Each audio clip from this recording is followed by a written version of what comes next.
Bonjour et bienvenue sur CMG Raconte, le podcast réalisé par CMG Consulting Group. Aujourd'hui, nous allons nous intéresser à la technologie blockchain. La numérisation en cours et la transformation digitale vont radicalement changer nos infrastructures et leurs usages. Au cœur de cette transformation, la technologie blockchain qui joue un rôle essentiel et important. Pour aborder donc cette thématique, je reçois Amine Ahmed Saïd qui va nous éclairer sur le sujet. Bonjour Amine, comment vas-tu ? Je vais très bien, merci. Et toi ? Ça va, merci. Merci de nous faire honneur de ta présence. Alors aujourd'hui, on va s'intéresser à la technologie blockchain. Est-ce que tu peux nous dire en 2 mots en quoi ça consiste ? Oui, avec un grand plaisir. Donc, la technologie blockchain, ou appelée Distributed Ledger Technology pour DLT, désigne une chaîne de blocs, comme le nom le dit en anglais. C'est-à-dire, c'est un registre qu'on peut considérer comme un livre de compte numérique sur lequel on peut stocker des informations de toute nature, que ce soit des transactions, des contrats, des titres de propriété. Et la blockchain est une base de stockage, de transmission de données qui se veut sécurisé, infalsifiable et traçable. Ce dernier utilise un réseau informatique peer-to-peer, c'est-à-dire que c'est distribué entre ces différents utilisateurs et ce n'est pas centralisé. Ok, très bien. Tu as mentionné le terme registre, sachant que j'ai entendu le terme registre centralisé et registre distribué. Est-ce la même chose ?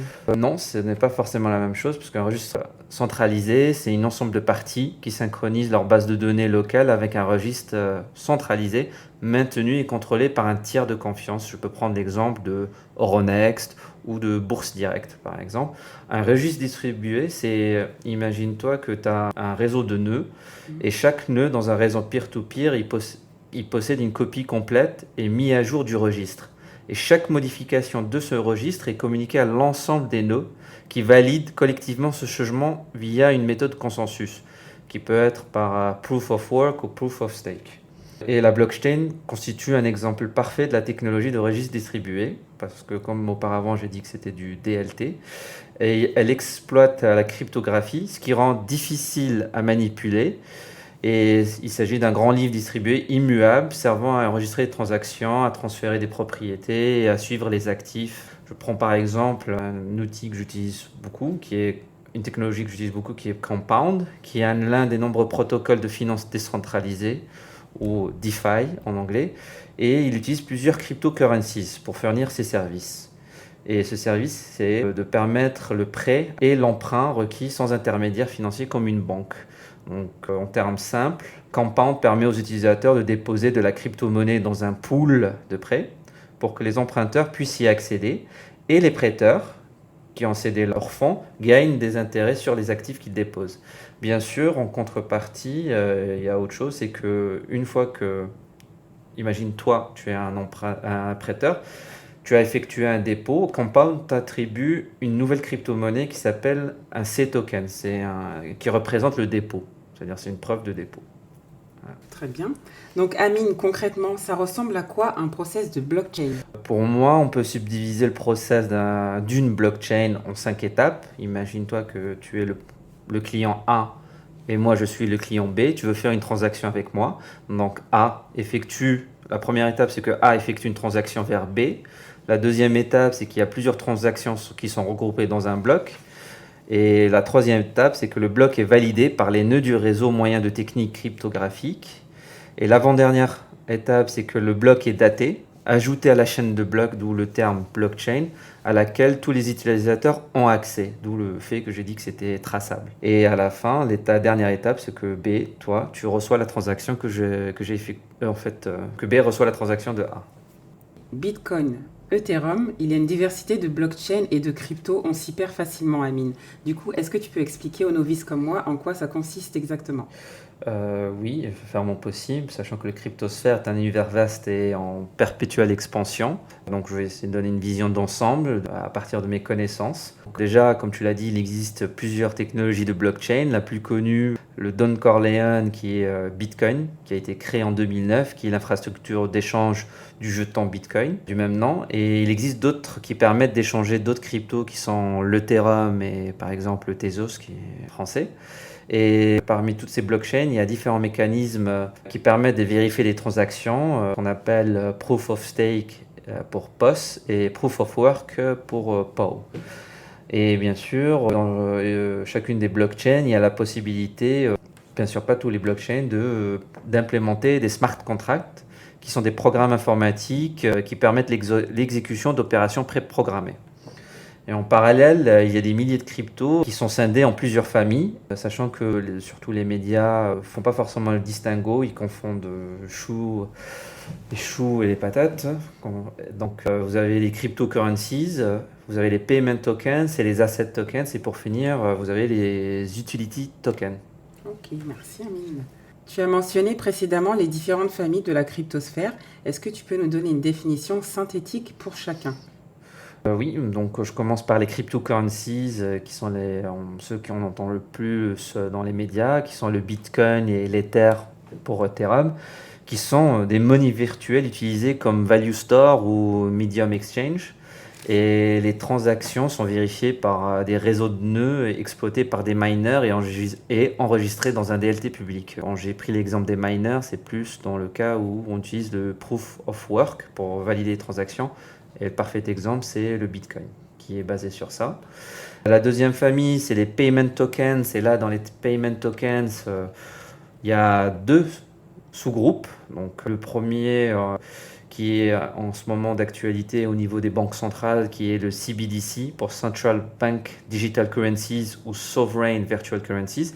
C'est une monnaie virtuelle émise et garantie par une juridiction locale ou une institution réglementée, qui est par exemple une banque centrale.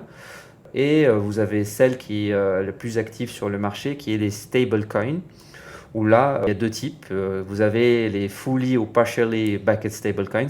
Désolé pour l'anglais parce que c'est pas forcément traduisible en français. Pas de souci, on comprend très bien. Voilà, tant mieux. Donc pour les fully ou partially backed stablecoins, c'est des monnaies virtuelles conçues pour maintenir un prix de marché stable dans le temps. Et les coins doivent être adossés à un dépôt en monnaie fiduciaire sur des comptes bancaires.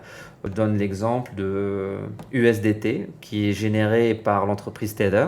Donc si vous avez 20 millions d'USDT sur la cryptosphère, c'est que l'entreprise Tether a 20 millions de dollars dans ses comptes, que ce soit en forme de cash, de bonds, etc. Sachant qu'aux États-Unis, il y a un audit très strict sur ce sujet-là. Dans le régulateur, par exemple, au niveau de l'État de New York, a fait un white paper dessus. Et vous avez un qui n'est pas très connu, qui est le Tokenized Commercial Bank Money, qui est presque comme celui que j'ai mentionné, mais il y a une légère différence. C'est que c'est une monnaie virtuelle, comme les fully ou partially backed stablecoins, mais c'est émis par une institution financière réglementée. Alors que celle que j'ai parlé avant, c'était par une entité privée et qui est soutenue par la monnaie d'une banque commerciale. Donc par exemple, si je ne me trompe pas, que la Société Générale fait sa propre token sur une technologie à elle, ce qui n'est pas le cas au jour d'aujourd'hui. Okay. J'ai failli oublier les deux autres familles. Donc vous avez les asset tokens. Par exemple, les asset tokens, moi les plus connus pour moi, ce sont les security tokens. Donc c'est des bonds ou des equity qui ont été tokenisés. Vous avez les tokens d'assets physiques ou digital. Le premier exemple qui vient en tête, c'est les NFTs, qui sont les tokenized pieces of art. Donc ça, on en parlera plus en détail après. Et vous avez aussi par rapport aux security tokens qu'on appelle aussi les STO. Ce sont des tokens émis à l'aide de la technologie blockchain de nature similaire aux titres traditionnels ou aux titres non liés, exemple des prêts bancaires. Et les tokens physiques, d'assets physiques ou digital, c'est des tokens en tant que contrat d'investissement portant sur la propriété légale d'un actif. Donc ces actifs peuvent être physiques, par exemple de l'immobilier, des voitures, une pièce d'art, soit numérique, c'est-à-dire un enregistrement audio, de la musique, un art numérique, principalement distribué comme NFTs. Et pour finir, la dernière famille, c'est les utility tokens. Donc, par exemple, les tokenized admission tickets ou les tokenized vouchers. Donc, parmi ces utility tokens, il y a deux familles, les fongibles et non fongibles. Les fongibles, c'est des tokens qui fournissent aux acheteurs la garantie de pouvoir consommer certains produits ou services du réseau, comme un billet d'entrée ou un bon d'achat. Les non-fungible, c'est en fait les NFTs qu'on a mentionné auparavant. C'est des tokens qui fournissent à des acheteurs, par exemple in-game, des items qui peuvent être utilisés dans des jeux vidéo, par exemple, ou sinon des pièces d'art. Donc ça, sachant que, petite note, c'est que les NFTs, on peut les mettre dans 2 familles, les asset tokens et les utility tokens. Ok, très bien. Les NFTs reviennent souvent sur les plateaux télévision et les journaux, mais qu'en est-il exactement? Donc les NFT, c'est pour non-fungible token. Donc c'est une technologie qui est adaptée comme certificat d'authenticité unique et traçable, d'où le fait que ça soit non fungible. Il est principalement émis par des émetteurs non réglementés, ça sous-entend que c'est pas fait par des banques centrales ou par des banques commerciales, c'est des particuliers comme toi et moi, par exemple. Et il peut donner 2 illustrations. Donc le premier, qui n'est pas forcément celui qu'on parle le plus, c'est les utility tokens. Donc ça peut être aussi, par exemple, dans le gaming, qui est utilisé principalement dans des items uniques dans les jeux, ou sinon pour tout ce qui est billets concert, par exemple, des vouchers. Et celui qui en parle le plus, c'est tout ce qui est en rapport avec les actifs physiques ou numériques. C'est-à-dire un token, c'est égal à une pièce d'art, une photographie, une musique, une collection. Quand je dis collection, je prends par exemple les cartes Panini pour le foot, sauf si tu ne connais pas et que tu n'es pas fan du Paris Saint-Germain. Pas du tout. Et pour finir, tout ce qui est produits de luxe. Quand je dis produits de luxe, c'est tout ce qui est sac, LVMH, les chaussures Boutin, etc. etc. Voilà. Et je donne un exemple plus concret, même ceux que j'ai mentionnés, c'est des exemples concrets. Imagine que tu es une photographe, que tu veux présenter tes photos pour pouvoir gagner ta vie, tu dois passer par une galerie. Sachant que la galerie peut prendre 50% minimum des revenus de tes photos, sachant que toi, derrière, tu as déjà avancé des frais sur l'entretien de ton équipement, les pellicules, etc. etc. Ben, avec la technologie NFT, tu ne passes plus par une galerie. Tu crées pour chaque photo, c'est comme si tu vendais ton négatif à quelqu'un. Et donc, tu reçois à 100% le revenu de cette photo-là, et la personne derrière sait que cette photo a été faite à telle date par cette personne et qu'il n'y a pas 15 000 personnes derrière qui ont la même photo. D'accord. D'où le fait que ça soit non fungible, etc. Unicité de l'asset. D'accord. Eh bien, merci beaucoup pour ces explications plus que précises, Amine. Merci de nous avoir consacré du temps. Et puis, je vous dis à bientôt. Merci de m'avoir invité. Avec plaisir. On se retrouve bientôt pour un autre podcast. Merci. C'était CMG Raconte, merci de nous avoir écoutés. Si ce podcast vous a plu, n'hésitez pas à commenter, liker et partager. On se retrouve très bientôt pour un nouvel épisode de CMG Raconte.